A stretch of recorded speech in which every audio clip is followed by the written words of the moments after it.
check out our newly released INFJ playbook. The link is in the description of this video. When dealing with a narcissist, an INFJ's initial response might be empathy. They tend to see the best in even the most difficult people. This can lead them to rationalize or excuse narcissistic behavior, thinking that the narcissist is acting from a place of pain or insecurity. INFJs are wired to heal, and so they may attempt to rescue the narcissist, believing they can help them grow or become more self-aware. They might offer compassion, try to set gentle boundaries, and try to understand what lies beneath the narcissist's manipulative behavior. But this deep empathy can become a double-edged sword. Narcissists are often drawn to empathetic individuals because they're more likely to tolerate mistreatment and provide the validation narcissists crave. The INFJ's tendency to avoid conflict and prioritize harmony can further entrench them in toxic relationships. They may become targets for emotional manipulation, gaslighting, or being guilt-tripped into overgiving. This is particularly challenging for INFJs because they tend to internalize emotional conflicts and may start questioning their perceptions or feelings under the influence of a skilled narcissist. Eventually, with time, the INFJ's intuitive nature will start to detect patterns of manipulation and emotional dishonesty. Even if it takes time, they will begin to see through the narcissist's facade. Their introverted intuition works quietly beneath the surface, gathering insights and making connections will lead them to a growing sense that something is wrong. While INFJs may struggle with confronting this reality directly, especially if they care deeply about the narcissist, they cannot remain blind to it forever. Once the INFJ accepts that they are dealing with a narcissist, a shift begins.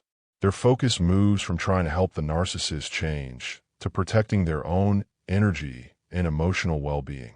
They may begin to withdraw emotionally and physically. Because INFJs are so private and internal, this withdrawal can be subtle. They might still appear calm or polite on the surface, but inside, they've begun to detach. This silent detachment is a powerful INFJ defense mechanism. They no longer invest emotionally, even if they haven't openly severed the relationship yet. Boundaries become increasingly important at this stage. Although INFJs aren't naturally assertive, they can learn to set firm limits when they realize the cost of ongoing emotional exploitation. They may use minimal contact or low contact strategies, particularly if going no contact isn't immediately feasible due to family ties or workplace dynamics. The INFJ learns to stop feeding the narcissist with emotional responses or attempts to reason, realizing that logical discussion rarely works with someone who is fundamentally self-centered and resistant to introspection. Self-care becomes vital. INFJs begin reconnecting with their core values and inner compass. They may turn to journaling, therapy, or spiritual practices to heal and make sense of their experience. They seek to restore their sense of identity, which can become blurred when entangled in the manipulative web of a narcissist. Trusted friends, mentors, or therapists who affirm the INFJ's experiences can play a key role in their recovery. When INFJs continue to process their experiences with narcissists, their growth often becomes inwardly transformative. This stage is less about the narcissist and more about the INFJ reconnecting with their authenticity. One of the most important realizations they come to is the need to separate empathy from responsibility. Because INFJs are naturally attuned to the emotional needs of those around them, they often feel responsible for other people's pain. With narcissists, this trait is frequently exploited. The narcissist's distress, anger, or neediness can easily be projected onto the INFJ, making them feel like the cause or the solution of the problem. Once the INFJ steps back and recognizes this projection, a significant shift happens internally. They start to see that healing someone else isn't the same as being compassionate. Compassion does not require self-sacrifice to the point of emotional depletion. INFJs, once aware, begin to view their empathy as a gift that needs careful stewardship. They become more selective about who they allow into their emotional space. This newfound boundary is not hard or angry. It's quiet, firm, and grounded in self-respect. INFJs don't need to slam doors with drama. Their withdrawal is often calm and final. They can become masters of quiet exits, preserving their dignity and inner peace without needing to engage in power struggles. In professional or family settings where they cannot fully avoid the narcissist, INFJs adopt subtle, sophisticated strategies. They become less emotionally reactive and more observant. Instead of trying to change the narcissist, they adjust their own responses. They learn how to redirect conversations, disengage from baiting tactics, and offer neutral responses that do not fuel the narcissist's need for drama or control. The INFJ's strength lies in their emotional intelligence. Once sharpened by experience, they can navigate such interactions with impressive poise and minimal emotional investment. This stage also involves deep self-reflection. INFJs often ask themselves how they became vulnerable to narcissistic influence in the first place. They explore their own needs, such as the desire to be needed, to feel significant by helping others, or to find idealized love. The journey isn't just about avoiding toxic people in the future. It's about understanding themselves more deeply so they can stop attracting or tolerating these patterns. This kind of introspection may lead them to childhood wounds, attachment styles, or even societal expectations that shape their openness to emotionally manipulative individuals. With this insight, INFJs often undergo a shift in how they relate to people in general. They become less idealistic about relationships and more grounded. While they still believe in deep, meaningful connections, they stop projecting their ideals onto others. They become better at recognizing red flags early on, subtle signs of manipulation, self-centeredness, or lack of empathy that they might have once rationalized or overlooked. Their inner voice grows stronger and more confident, less likely to be overridden by external charm or pressure. Creativity becomes an important outlet for many INFJs as they heal from narcissistic entanglement. Writing, music, art, or even activism allows them to channel their pain into purpose. Because INFJs often find meaning in adversity, they tend to come out of these experiences not just wiser, but more committed to truth, justice, and authenticity. They may become advocates for others who've been in similar situations, using their voice to illuminate the subtleties of emotional abuse and help others reclaim their power. Although these experiences can be deeply painful, INFJs often emerge from them with a clearer sense of self and a more refined emotional compass. They learn that real empathy includes empathy for themselves. They stop confusing love with sacrifice. They stop tolerating behavior that diminishes their light. Instead of trying to fix the broken, they focus on nurturing what is whole and true in themselves and in others. As INFJs continue to evolve in their relationship with the experience of dealing with narcissists, their transformation deepens on emotional, psychological, and even spiritual levels. Because they are introverted intuitives, INFJs don't simply move on. They internalize, analyze, and transmute their pain into insight. There is often a long period of emotional digestion where they revisit past conversations, emotional reactions, and behavioral patterns, not to rehash the pain, but to better understand themselves and the complex dynamics at play. During this phase, INFJs often undergo a redefinition of trust. Having once trusted too easily, perhaps due to a belief that others held the same depth of sincerity they did, they begin to recognize that discernment is not the opposite of love. They realize that healthy skepticism, when balanced with compassion, is a sign of maturity, not coldness. They stop granting trust based solely on emotional connection or idealistic visions of who someone could be, and instead begin requiring consistent, respectful behavior over time. This refinement also affects their intuitive abilities. INFJs are already known for their uncanny insight into people's true motives, but dealing with a narcissist sharpens this skill. What was once an intuitive whisper becomes a sharper inner voice that speaks with more clarity and confidence.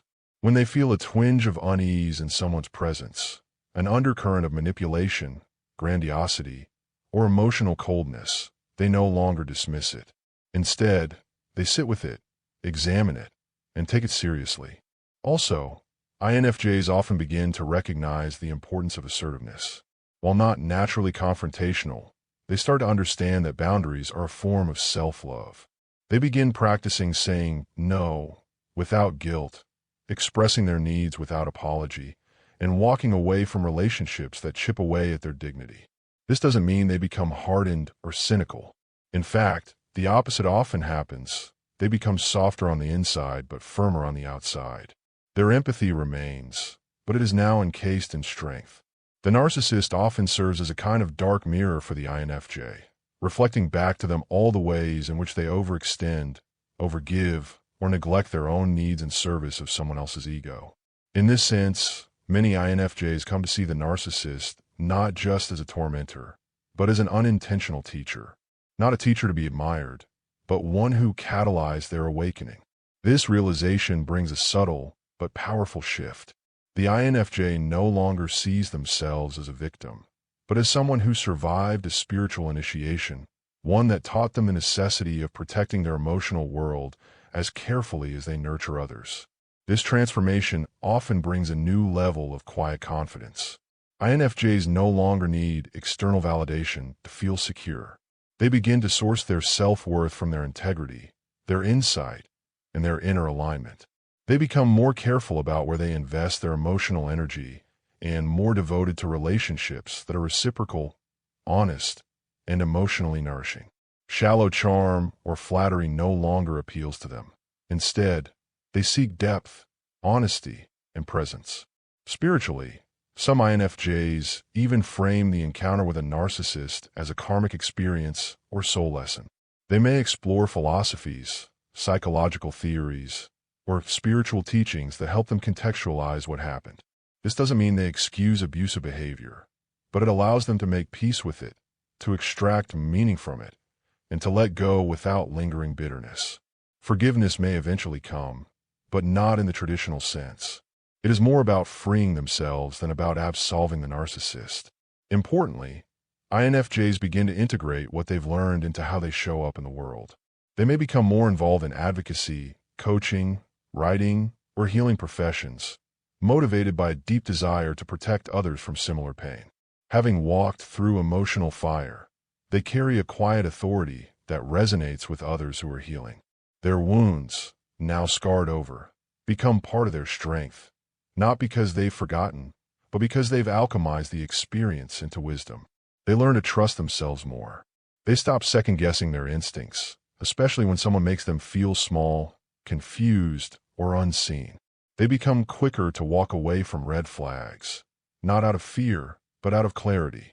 They realize that their love is sacred, their insight is rare, and their presence is powerful.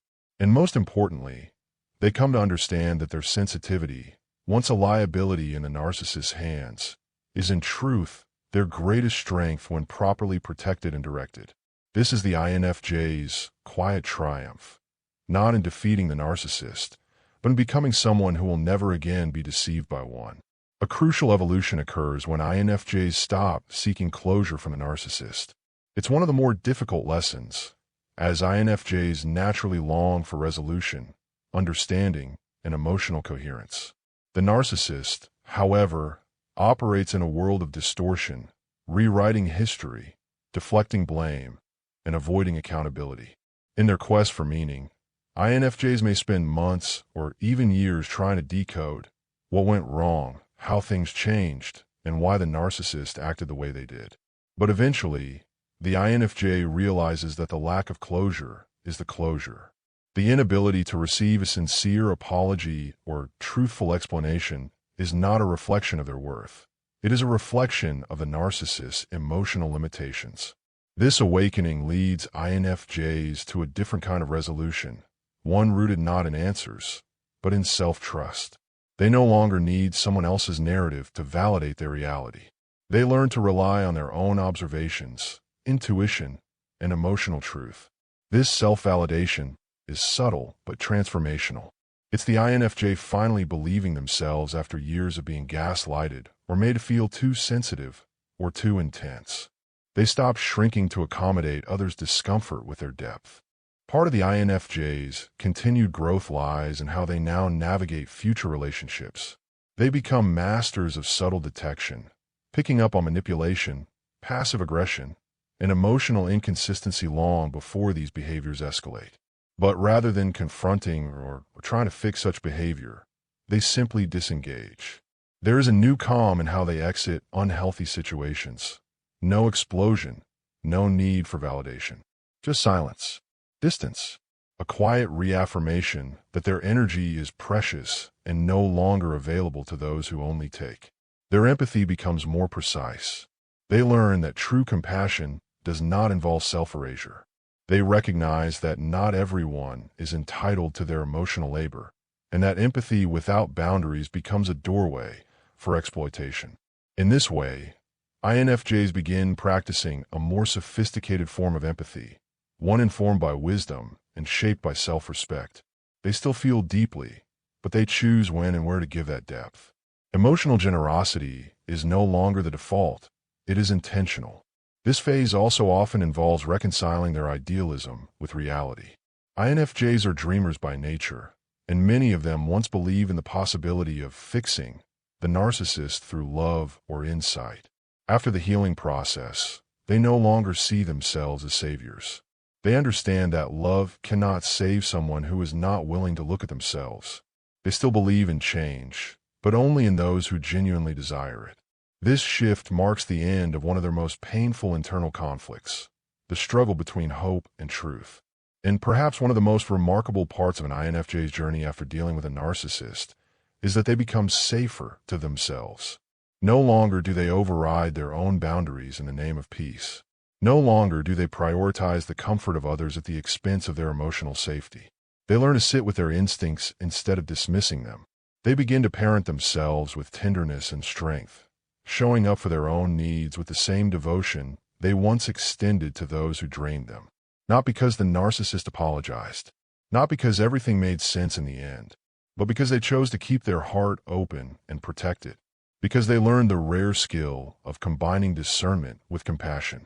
Because they realized that healing is not about forgetting what happened, but about becoming the person who would never allow it again. This is how an INFJ handles a narcissist, not by winning the narcissist's game, but by refusing to play it, walking away, and becoming someone even the narcissist could never reach again. Check out our newly released INFJ playbook. The link is in the description of this video.